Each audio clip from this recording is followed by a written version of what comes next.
The whole idea is that all of us have a social and political responsibility.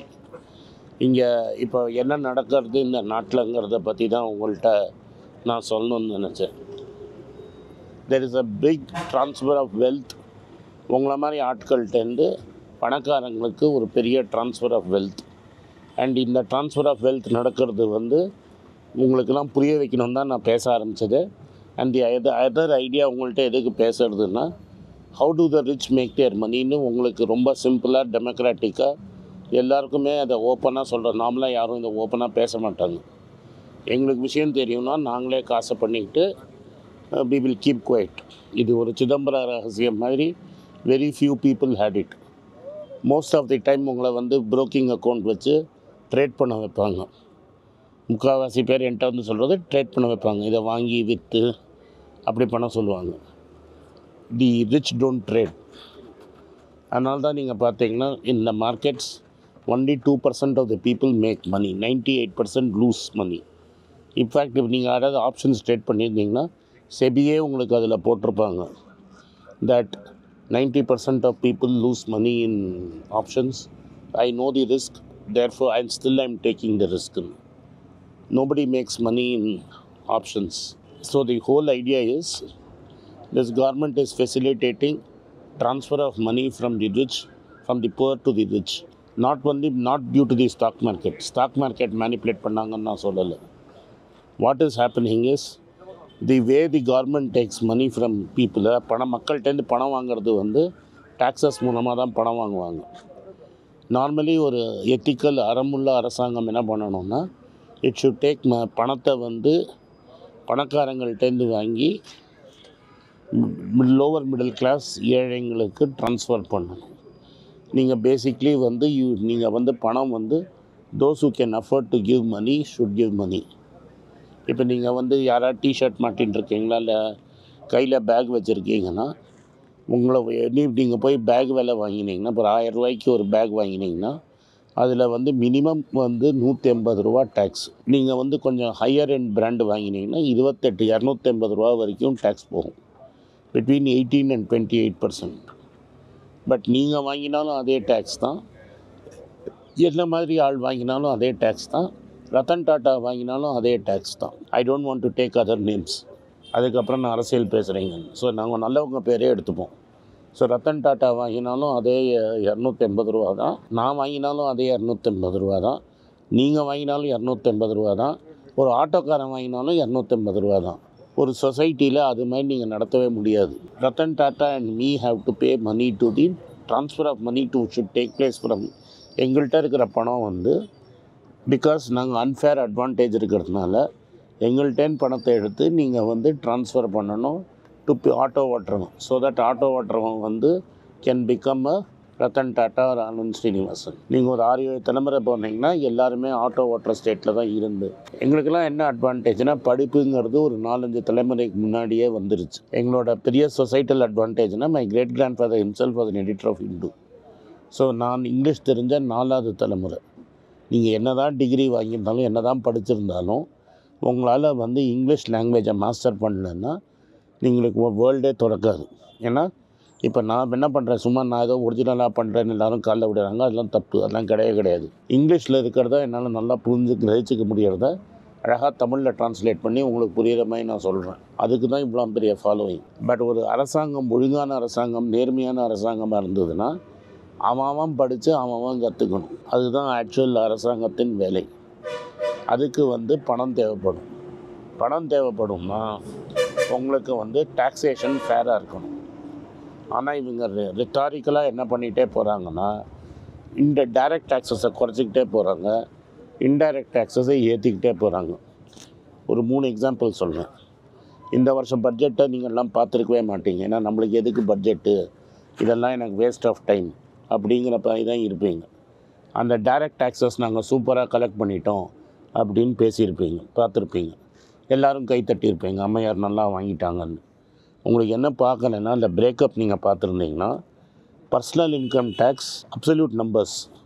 Personal income tax 100 ரூபா வாங்கியிருக்காங்கன்னா, corporate income tax 85 ரூபா தான் வாங்கியிருக்காங்க. அப்படின்னா இந்தியாவில் இருக்கிற எல்லா கார்ப்பரேட் கம்பெனியும் சேர்த்து வெறும் 85 ரூபா தான் கொடுத்துருக்கான் டேக்ஸு. உங்களை எங்களை மாதிரி இருக்கிறவங்க இன்கம் டேக்ஸ் கட்டுறவன், பர்சனல் இன்கம் டேக்ஸ் கட்டுறவன் 115 ரூபா கட்டியிருக்கான். ஃபஸ்ட்டு அந்த பிரேக்கப்பே உங்களுக்கு தெரிஞ்சிருக்கணும். ரெண்டாவது ஜிஎஸ்டி, கஸ்டம்ஸ், எக்ஸைஸ் டியூட்டி இதெல்லாம் நீங்கள் சேர்த்திங்கன்னா இப்போ இது ரெண்டும் சேர்த்து 200 ரூபா சொன்னேன். அட்லீஸ்ட் 300-350 ரூபா இந்த நான் ஜிஎஸ்டிலேருந்து. So whether it is personal tax, whether it is GST, whether it is customs, உங்கள்கிட்ட பணத்தை வாங்கி அவங்க ட்ரான்ஸ்ஃபர் நடந்துகிட்ருக்கு. பணம் massive transfer of wealth is taking place from the poor to the rich. அது இன்றைக்கி உங்களுக்கு தெரியாது. ஒரு தவளையை நீங்கள் ஒரு தொட்டியில் இப்போ ஒரு வெங்கல பானையில் போட்டு அடியில் கொளுத்தி விட்டிங்கன்னா முதல்ல நல்லா குளிராக நல்ல தண்ணி இருக்கும். கோல்டாக இருக்கிற தண்ணி வெது வெதுன்னு இருக்கும், நல்லா சுகமாக இருக்கும். அதுக்கு ஒரு கொஞ்சம் காலம் ஆனப்புறம் தான் அது கொதிக்கும். கொதிக்கிறது தான் தவளைக்கு புரியும் இது ப்ராப்ளம்னு. அப்புறம் கொதிக்கிற தண்ணியை நீங்கள் சரி பண்ணுறதுக்கு ரொம்ப நாள் ஆகும். இப்போ நான் இங்கே பேசினதுனால இது சரியாகுமானா சரியாகாது. பட் அட்லீஸ்ட் இங்கே இருக்கிற ஒரு 100 பேருக்கு என்ன நடக்கிறது அப்படிங்கிறது தெளிவாக புரியும். எப்படியெல்லாம் உங்களை இது ஃபஸ்ட்டு டேக்ஸில் பிடுங்கிறது. இந்தியாவோட பெரிய ரெவல்யூஷன், நான் 67 பிறந்தவன். ஸோ என்னால் பிஃபோர் உங்களுக்கு இங்கே இருக்கிறவங்க முக்கால்வாசி பேருக்கு 91க்கு முன்னாடி இந்தியா எப்படி இருந்திருக்குன்னே தெரியாது. Most of you are children of மன்மோகன் சிங். தட் இஸ் 91க்கு அப்புறம் வந்தவங்க நீங்கள்லாம். 1991க்கு முன்னாடி ஒரு புஸ்தகம் வாங்கணுன்னா கூட வெளிநாட்டிலேருந்து வாங்கிறது ரொம்ப கஷ்டம். ஃபாரின் எக்ஸ்சேஞ்சு கிடையாது. யாராவது அமெரிக்காலேருந்து சொந்தக்காரன் கொண்டு புஸ்தகத்தை கொடுத்தா தான் நம்மளால் படிக்க முடியும். அதெல்லாம் போய் இவரெல்லாம் கம்ப்ளீட்டாக மாற்றி எல்லாம் நாலேஜை ஓப்பனாக சிதம்பர ரகசியம் ஒன்றும் கிடையாது, யார் வேணால் எதை வேணால் படிங்கன்னு திறந்துட்டார். அது மட்டும் பண்ணாமல் பிரைம் மினிஸ்டராக வந்தபோது என்கிட்ட இருக்கிற 20,000 பேர் என்கிட்ட எங்கள் ஷேக்கோட கம்பெனிலையும் ட்ரேடர் வினோதோட கம்பெனிலையும் அட்வைஸ் வாங்கிக்கிறாங்க. 20,000 பேர். கோயம்புத்தூரில் மட்டும் 4,500 கிளைண்ட்ஸ் இருக்காங்க. இங்கே ரேஸ் கோர்ஸ் ரோட்டில் தான் எங்களுக்கு ஆஃபீஸ் இருக்குது. இங்கே ஒரு 15 பசங்க வேலை செய்கிறாங்க. இதில் நிறைய பசங்க எனக்கு தெரிஞ்சவங்க சத்துணவு ஆயா பசங்க, கார் ஓட்டுறவங்க பசங்க, லிஃப்ட்டு ஆப்ரேட் பண்ணுறவங்க பசங்க, கூலி பண்ணுறவங்களோட பசங்கள்லாம் இருக்காங்க. இவங்கெல்லாம் எப்படி படித்தாங்க அப்படின்னு கேட்டிங்கன்னா 2004 அவர் பவருக்கு வந்தப்புறம் ஃபஸ்ட்டு வேலை அவர் பண்ணது எஜுகேஷன் லோனை விநியோகம் பண்ணார். ரோட்டில் போகிறவனுக்கு கூட எஜுகேஷன் லோன் கொடுக்க சொன்னார். ஒரு ஆளுக்கு 5 லட்ச ரூபா வரைக்கும் கொடுக்க சொன்னார். ஒரு 4-5 வருஷம் இன்ட்ரெஸ்ட்டையும் அவரே காசு கட்டினாங்க கவர்மெண்ட்லேருந்து. நான் அவரை பார்த்தேன். தோற்று போன அப்புறம் தான் அவரை பார்த்தபோது அவர் என்ன சொன்னார்னா, இது மாதிரி என்பிஏ ஆகிடுதே அப்படின்னு நிறைய பேர் சொன்னாங்க. உங்களெல்லாம் எப்படி ஏமாற்றினாங்கன்னா, ஸ்டூடெண்ட் லோனை எவனும் கத்துறதில்ல, என்பிஏ ஆகிடுது, அதனால் நாங்கள் இந்த ஸ்டூடெண்ட் லோனை நிறுத்திட்டோன்னு. இப்போ நிறுத்திட்டாங்க. கொடுப்பாங்க. உங்கள் அப்பாவுக்கு சொத்து இருக்கா, உங்கள் அப்பா சம்பாதிக்கிறாரா, அப்படி இருந்தால் தான் கையெழுத்து போடுவாங்க. அவர் மாற்றத்தில் நீங்கள் அப்பாட்ட கை நாற்று வாங்கினா கூட நீங்கள் அவன் அப்பா சம்பளமே இல்லை, ஆனால் கை நாற்றை மட்டும் வச்சானா நீங்கள் லோன் கொடுக்கலான்னு கொடுத்துட்டு இருந்தார். 5 வருஷத்துக்கு வட்டி இல்லாமல் இருந்தது. ஃபஸ்ட் டைம் கிராஜுவேட்டுக்கு பணம் ட்ரான்ஸ்ஃபர் பண்ணால் இப்போவும் அந்த பணம் ட்ரான்ஸ்ஃபர் பண்ணுறாங்க. ஃபஸ்ட் கிராஜுவேட்டுக்கு சப்சிடியும் கொடுத்துன்னு இருந்தாங்க. இதை பண்ணதுனால என்ன ஆச்சுன்னா, ஒரேடியாக இன்ஜினியரிங் காலேஜ் நாங்கள் படிக்க வச்ச 8 இன்ஜினியரிங் காலேஜில் தான் தமிழ்நாட்டில். இவர் இவ்வளோ லோன் கொடுத்து பிஸ்னஸ் நடக்கிறதுங்கிறதுனால தான் இவ்வளோ காலேஜ் இன்றைக்கி தமிழ்நாட்டில் வந்தது. இன்றைக்கி 500 காலேஜ் இருக்குது. நேற்று நான் பாலக்காடு வழியாக வரும்போது 4 இன்ஜினியரிங் காலேஜ் பார்த்தேன், 2 சாதாரண ஆர்ட்ஸ் காலேஜ் பார்த்தேன். கோயம்புத்தூர்லேயே இன்றைக்கி ஒரு 50-60 காலேஜ் இருக்குது. இதுக்கு இருக்கிற காரணமே அவர் கொடுத்த அந்த எஜுகேஷன் லோன்னால தான். ஸோ காலேஜ் ஒரு சைடில் க்ரியேட் பண்ணார், எஜுகேஷன் லோன் கொடுத்தாரு. நான் 2 கேள்வி கேட்டேன் அவரை. ஒன்று, இந்த எஜுகேஷன் லோன் என்பிஏ ஆகுதுன்னு. 2வது, சார் குவாலிட்டி அப்படிங்கிறத பேசினேன். இது 2க்கும் மன்மோகன் சிங் சொன்ன பதிலாக நான் உங்களுக்கு சொல்ல கடமைப்பட்டிருக்கேன். ஒன்று, பெரிய பெரிய கார்ப்பரேட்டுக்கு நம்ம லட்சம் கோடியில் ரைட் ஆஃப் பண்ணுறதுக்கு பதிலாக மக்கள் படிக்கிறதுக்காக நான் ஒரு வருஷத்துக்கு 2 லட்சம் கோடி ரைட் ஆஃப் பண்ணால் தப்பு இல்லைன்னாரு. எனக்கு அது ரொம்ப நியாயமாக பட்டுது. ஆனால் அந்த மனுஷனை அவமானப்படுத்தி அசிங்கப்படுத்தினதை உங்களை பிரெயின் வாஷ் பண்ணிட்டாங்க. அந்த ஆளுக்கு ஒன்றும் இல்லை. History will be kinder to மீன்னு எழுந்து போயிட்டார். and history will be definitely kinder to him than to people who came after him. ரெண்டாவது விஷயம், நான் குவாலிட்டியை பற்றி பேசும்போது மக்களுக்கே வேர்ட் ஆஃப் மவுத்தில் போயிடும். எந்த காலேஜுக்கு போனால் வேலை கிடைக்கும், எந்த காலேஜுக்கு போனால் வேலை கிடைக்காதுன்னு. மக்களே வந்து எந்த காலேஜில் போனால் வேலை கிடைக்காதோ அங்கே போக மாட்டான். அதனால் அந்த காலேஜில் குவாலிட்டி ஆஃப் எஜுகேஷன் இல்லை, எல்லா காலேஜ்லேயும் ஒரே ஃபீஸுனால் எந்த காலேஜில் சீட்டு கிடைக்கிதோ அங்கே போயிடுவான். இன்ஜினியரிங் காலேஜ், அப்போல்லாம் ப்ரைவேட் லா காலேஜ்லாம் ரொம்ப லேட்டாக வந்தது. 95 மார்க் வாங்கினா தான் இன்ஜினியரிங் காலேஜுக்கு போகணுங்கிறத விட்டு 50-60 மார்க் வாங்கினவங்க கூட ஐடி கம்ப்யூட்டரை படித்து போயிடலாம்னு கம்ப்யூட்டரில் இருக்கிற இங்கே டேக்ஸை கம்ப்ளீட்டாக ஒழிச்சிட்டார். ஸ்டெப் பை ஸ்டெப் இந்தியாவில் computer became the cheapest in the world. இப்போ என்ன பண்ணியிருக்காங்கன்னு நான் உங்களுக்கு சொல்கிறேன். இதெல்லாம் உங்களுக்கு புரியாது, ஏன்னா என்ன மாதிரி 2 பேர் எடுத்து சொன்னால் தான் புரியும். இப்போ என்ன இந்தியா மேட் இன் இந்தியாங்கிறதுல என்ன பண்ணிட்டாரு, நீங்கள் ஒன்றும் வேண்டாம். இப்போ என்ன அட்வர்டைஸ் பண்ணுறாங்க, ஆப்பிள் இந்தியாவில் வந்து மேனுஃபேக்சர் பண்ணிடுச்சு, அதனால் ஆப்பிள் வந்து கிரேட்டஸ்ட்டு ப்ராடக்ட்டு, உலகத்தில் வந்து எல்லா இடத்துலையும் made in India apple product தான் வாங்குறாங்கன்னு சொல்கிறாங்க. உங்களுக்கு நீங்கள் வீட்டுக்கு போய் அமெரிக்காவில் ஆப்பிள் என்ன விலை அதை டாலரால் மல்டிப்ளை பண்ணிக்கோங்க. $83 நீங்கள் சீப்பாலாம் வாங்க வேண்டாம். ஆப்பிள் வெப்சைட்டுக்கே போங்க, iPhone 15 என்ன விலைன்னு போடுங்க. இந்தியாவில் ஆப்பிள் ஃபோனோட விலை என்னன்னு பாருங்கள். துபாயில் விலை என்ன ஆப்பிள் விலை அப்படின்னு பாருங்கள். இந்தியாவில் ஆப்பிள் விலை என்னன்னு பாருங்கள். ஆப்பிள் ஃபோன் பார்த்தீங்கன்னா ஒரு 30 பேர் ஹை-எண்ட் ஃபோனில் ஒரு 25,000-30,000 ரூபா வித்தியாசம் தெரியும். அதாவது உங்கள்கிட்டேருந்து ஜிஎஸ்டி பணத்தை வரியாக வாங்கி ஆப்பிள் மாதிரி பெரிய முதலாளிகளுக்கு கொடுத்து அமெரிக்காவில் இருக்கிறவங்களுக்கு சீப்பாக ஃபோன் கொடுத்துட்ருக்காங்க. ஆனால் ஹை-எண்ட் ஃபோன் யாருக்கு சீப்பாக வேணும்? இங்கே இருக்கிற ஆட்டோக்காரன பையனுக்கு ஹை-எண்ட் ஃபோன் சீப்பாக கிடச்சா அவன் இன்டர்நெட் ஆக்சஸ் பண்ணி 4 வேலை கற்றுப்பான், பாடத்தை கற்றுப்பான். 10 பேர் சினிமா பார்ப்பான், 10 பேர் சினிமா பார்ப்பானா இருக்கும், ஒருத்தன் வந்து படித்து முன்னேறுவானா இருக்கும். திரும்பி அந்த 1% மேலே தான் நம்ம பெட் பண்ணுறோம். ஏன்னா அந்த ஒரு பையன் சக்ஸஸ்ஃபுல்லாக இருந்தால் 500 பேர் சக்ஸஸ்ஃபுல்லாக இருப்பாங்கன்னு.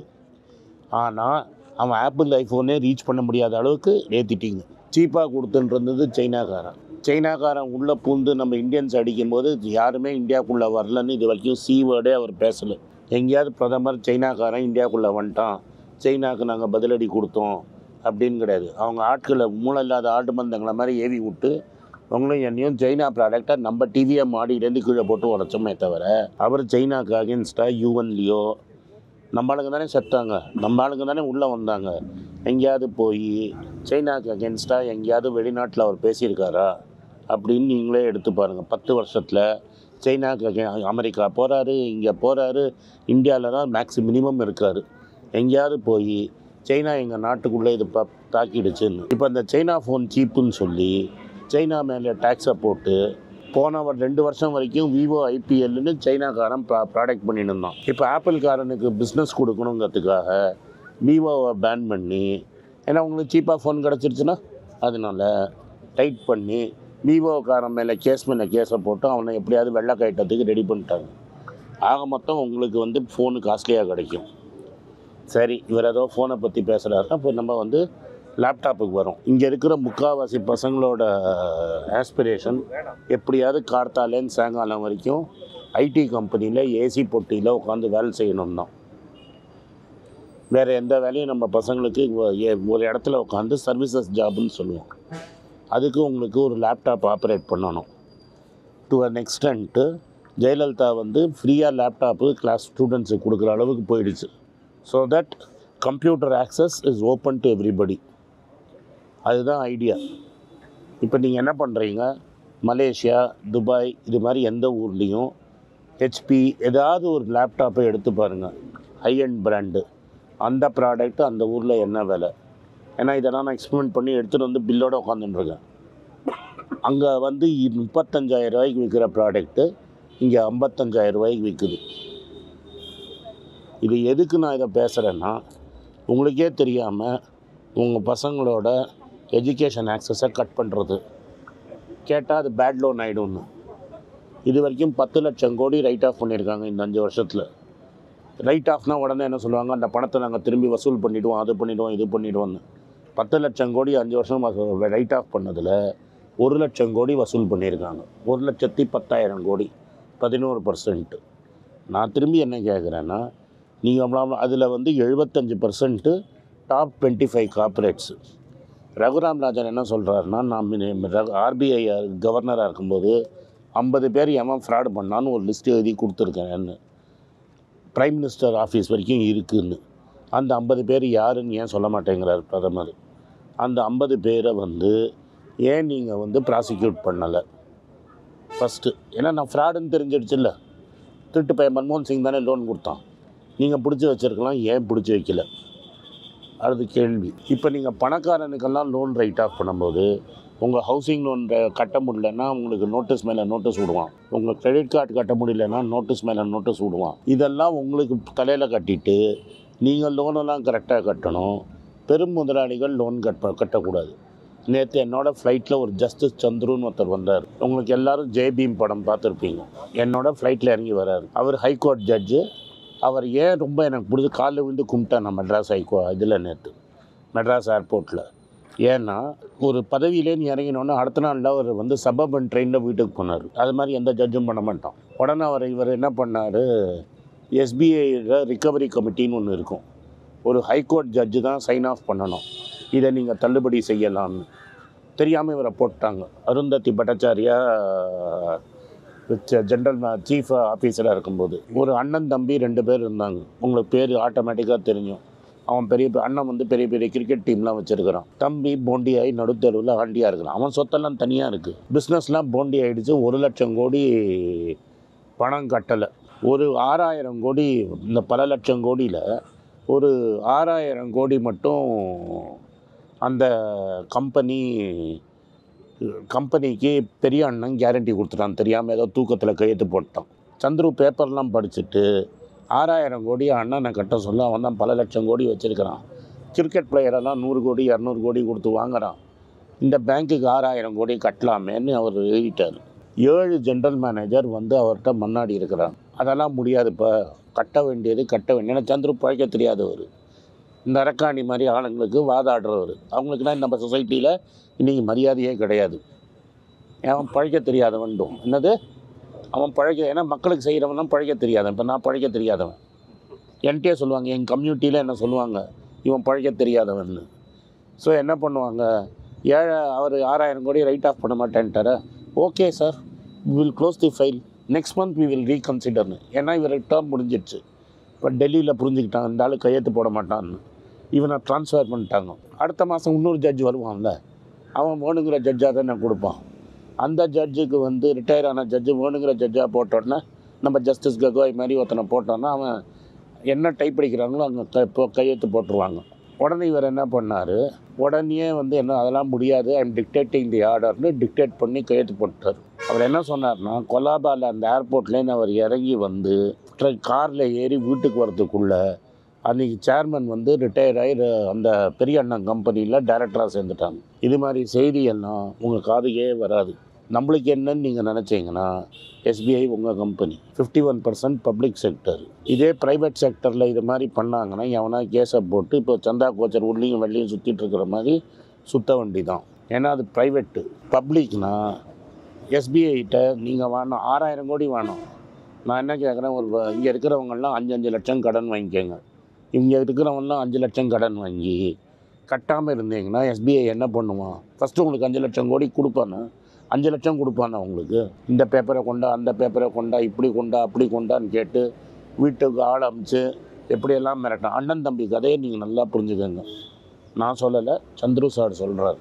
இது மாதிரி ஒரு கதை நடந்ததுன்னு. மேபி 20 வருஷம் கழிச்சு இதெல்லாம் மாறினப்புறம் சந்துரு சாரை கேட்டு ஒரு சினிமாக்காரன் படமாக எடுத்து உங்களுக்கு போடுவானா இருக்கும். பட் அப்போ ஜெய்பீம் மாதிரி நம்ம பார்த்துட்டு பாப்கார்ன் சாப்பிட்டு கை தட்டுவோம். பட் ஆக்ட் பண்ண வேண்டியது இப்படி. சரி சார், இதனால இவங்களுக்கு என்ன லாபம் அப்படின்னு நீங்கள் கேட்டேன்னா, முந்தா நேற்று சுப்ரீம் கோர்ட் எலக்டோரல் பாண்ட் அப்படிங்கிறத அன்கான்ஸ்டியூஷனல். இதெல்லாம் நீங்கள் வந்து ஏன் பேசுகிறேன்னா, இங்கே ஒரு 60 பேர் கேட்டுட்ருக்கீங்கன்னா, இந்த 60 பேர் ஒரு ஆளுக்கு 200 பேர்கிட்ட சொன்னீங்கன்னா அட்லீஸ்ட்டு 12,000 பேருக்கு புத்தி வரும். ஆட்டு மந்தையில் ஒரு 15,000 பேருக்கு புத்தி வரும் தான் நான் சொல்கிறேன்.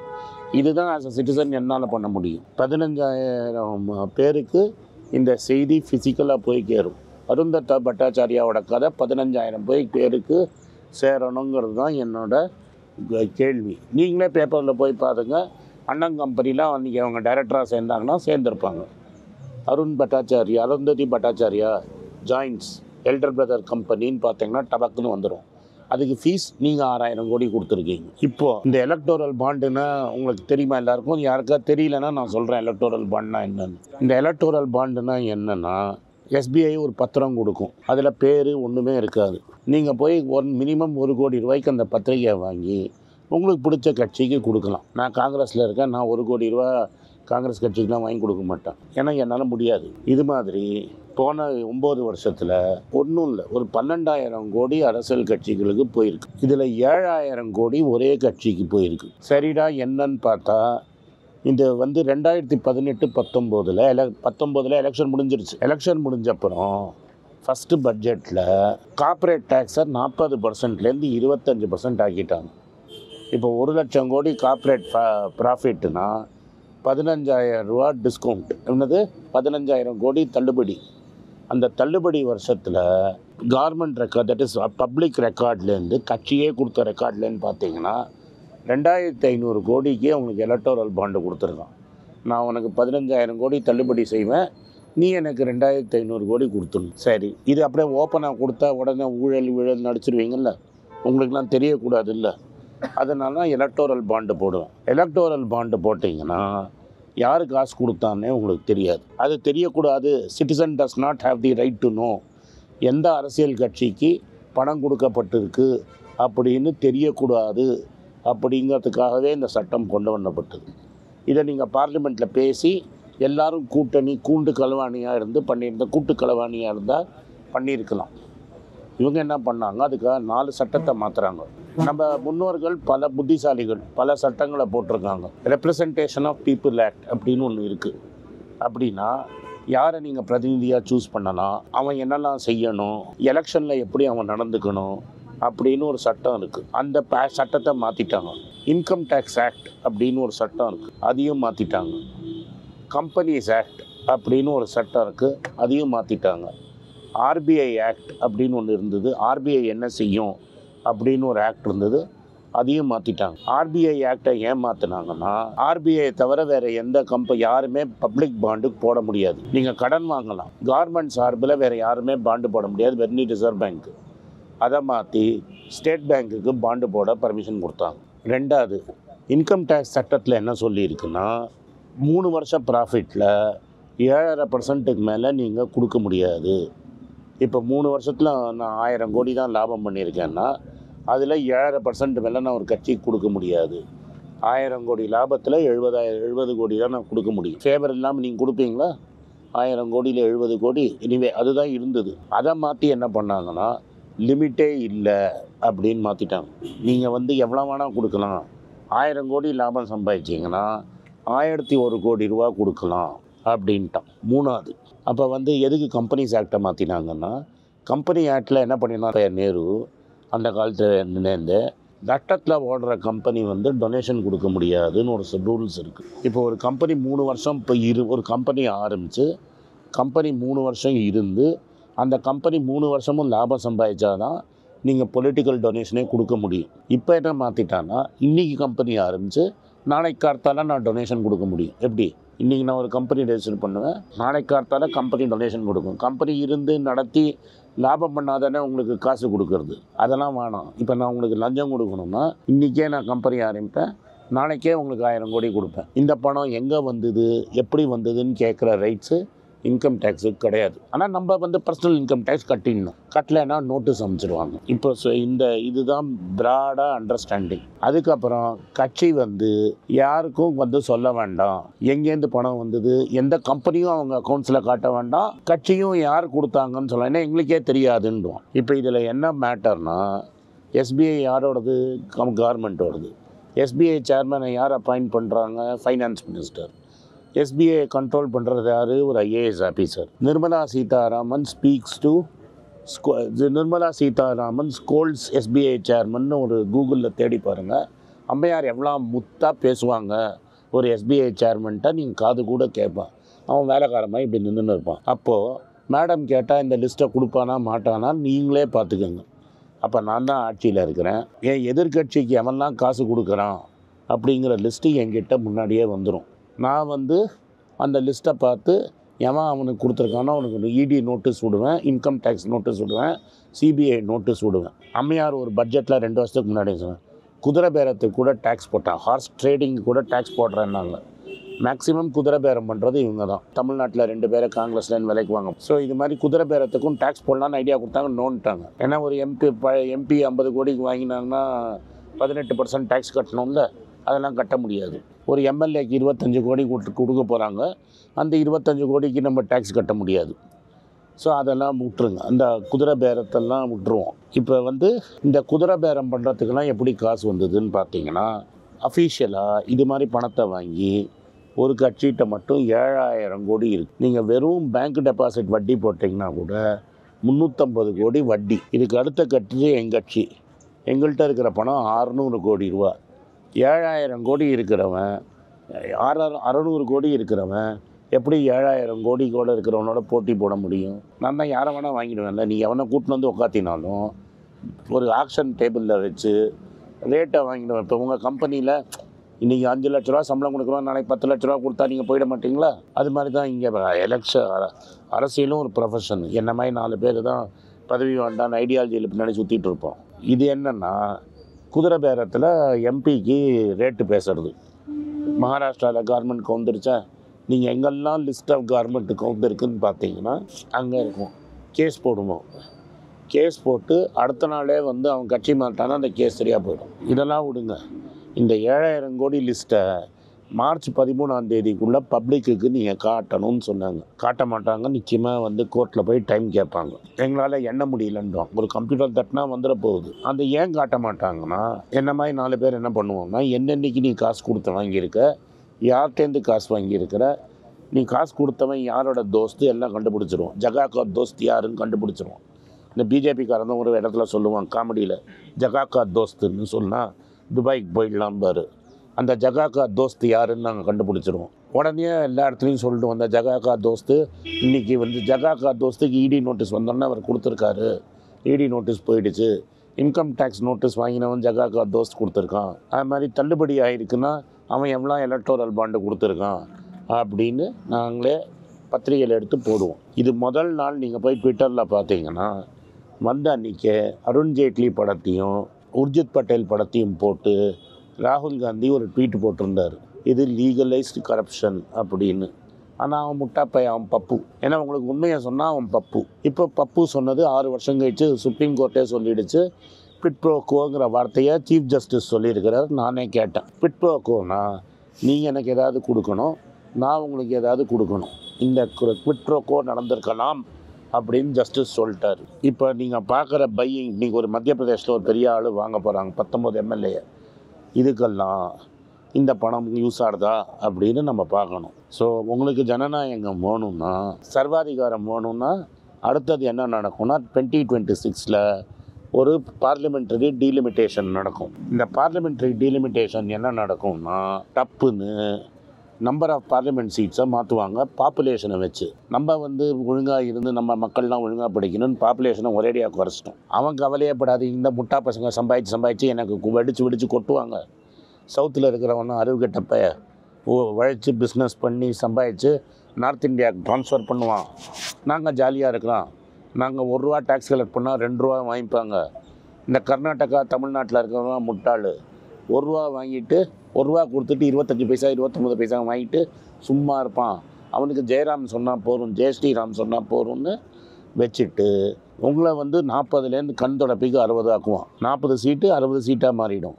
யூபியில் 180 சீட்டு இருக்கிறது 160 சீட் ஆகிடும். அப்போ என்ன ஆகும்னா, நார்த் இந்தியாவை சீட்டை டபுள் பண்ணிவிடுவாங்க, உங்கள்த 50% ஏற்றுவான். கேட்டால் நான் ஏற்றலைன்னு சொல்ல முடியாதுல்ல, எனக்கும் 50% ஏற்றிடுவான்ல.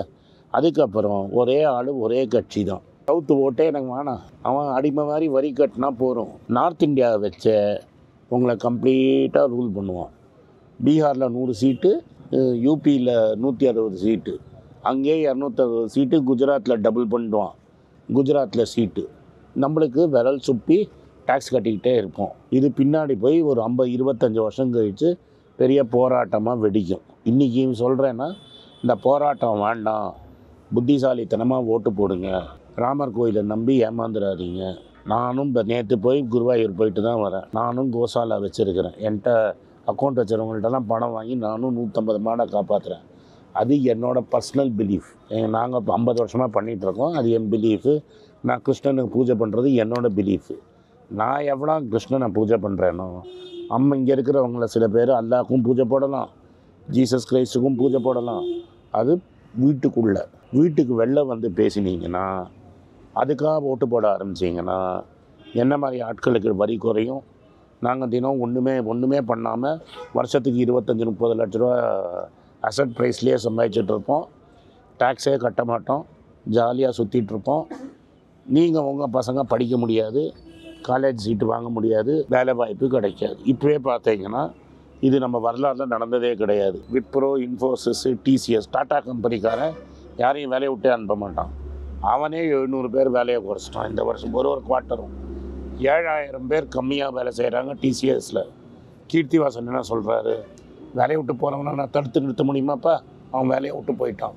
வேலையை விட்டு போனவனுக்கு பதிலாக புது ஆளை எடுக்கிறத நிறுத்திட்டாங்க. இன்ஃபோசிஸில் பாருங்கள், விப்ரோவில் பாருங்கள், டிசிஎஸில் பாருங்கள். பைஜூன்னு யாருக்கு நண்பர்னு தெரியும், பைஜூ.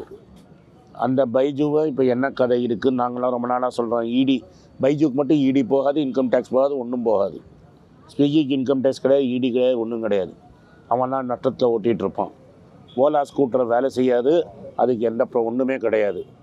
கேட்டால் யங்ஸ்டரு ப்ராப்ளமு, ஓலாக்கு மேலே ஆக்ஷனே எடுக்க மாட்டாங்க. வேணா இந்த காலம் புத்திசாலி. ஏன் நான் இங்கே வந்து பேசுகிறேன்னா, இங்கே தான் இந்த ஏரியாவில் தான் மேக்ஸிமம் அவங்களுக்கு இன்ஃப்ளூயன்ஸ் இருக்குது தமிழ்நாட்டில்னு என் ஃப்ரெண்டு சொல்கிறாரு. அதனால் புத்திசாலி தான் உங்களுக்கு வரணும். எனக்கு ஓகே, இங்கே வீடு பங்களா வச்சுருவனுக்கு ஓகே. ஆனால் உங்களுக்கு ஓகே இல்லை. உங்கள் பணத்தை சுரண்டுறாங்க, கேர்ஃபுல்லாக இருங்க. என்னால் முடிஞ்சதை இந்த ஷேரை வாங்கு, அந்த ஷேரை வாங்கு, தங்கத்தை வாங்கி காப்பாற்றிக்கோன்னு சொல்கிறேன். உங்களுக்கு பிளாட்டை விற்று, லேண்டை விற்று, கடனாளியாக்கி தள்ளுபடி கிடையாது. என்ன மாதிரி ஆளுக்கு எல்லாமே தள்ளுபடி. அதனால் இதை தான் நான் சொல்ல வந்தேன். இப்போ நீங்கள் கேட்குற கேள்விக்கு நான் பதில் சொல்கிறேன். உங்கள் பேர் சொல்லிவிடுங்க. மதன்குமார். சொல்லுங்கள் மதன்குமார். இப்போ நீங்கள் சொன்ன மாதிரி நிறைய அவேர்னஸ் பீப்புளுக்கு இல்லை. ஆனால் நீங்கள் வந்து இப்போ ஒரு பர்டிகுலர் பார்ட்டி சப்போர்ட் பண்ணுறீங்க இல்லையா? ஆமாம். அந்த அவேர்னஸ் இருக்கும்போது அவங்க ஆமாம். ஒரு மனுஷன் வந்து கன்னியாகுமரியிலேருந்து ஜட்ஜெலாம் எங்கே கேஸு போட்டால் இப்போ 5 வருஷம். இப்போ நான் கேட்குற நிறைய பேர் நீங்கள் என்ன கேட்டிங்கன்னா, காங்கிரஸ் காசு வாங்கலையான்னு கேட்டீங்க. இது இப்போ கிரிக்கெட் மேட்ச் மாதிரி பாருங்கள். நான் ரூல்ஸை மாற்றிட்டேன். பிசிசிஐ ரூல்ஸை மாற்றிடுச்சு. நான் புறக்கணிச்சேன்னா எல்லா ஆட்சிலையும் எல்லா இடத்துலையும் அவன் தான் உட்காந்துன்னு இருப்பான். நான் புறக்கணிக்கணுமா இல்லை மாற்றி ரூல்ஸோடு ஆடணுமா? மாற்றி ரூல்ஸோடு தான் ஆடணும். இந்த கேஸை போட்டதே ஒரு காங்கிரஸ்காரன் ஜெயந்தா டாக்கூர் மொத்தம் தான் கேஸ் போட்டான். நீங்கள் தான் கேட்கணும். கோர்ட்டு ஏன் 6 வருஷம் ஆச்சு இந்த கேஸை டிசைட் பண்ணுறதுக்கு? நான் கேட்க முடியும், நீங்கள் தான் கேட்கணும்.